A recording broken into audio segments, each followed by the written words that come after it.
அதை நோக்கி இன்னைக்கு அதிமுக வந்து நமக்கு இவங்க கூட்டணி வந்துருவாங்க, சிறப்பான கூட்டணி அமையும், சிறப்பான கூட்டணி அமையும் சொல்லிதான் தொண்டர்களை அவர் சமாதானப்படுத்த முடியும். மைத்ரேயன் இல்ல,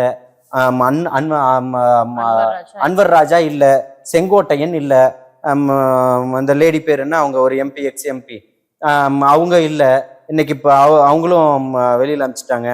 இந்த மாதிரி ஒருத்தரா அது பிஞ்சுக்கிட்டு வரக்கூடிய ஒரு செயலிழந்துகிட்டு இருக்கக்கூடிய ஒரு இதா மிஷினா இருக்கு. அப்போ அந்த இருக்கக்கூடியவர்கள் இன்னைக்கு அவர்கள் வந்து காப்பாற்ற வேண்டிய ஒரு சூழலுக்கு அவங்க தள்ளப்படுறாங்க.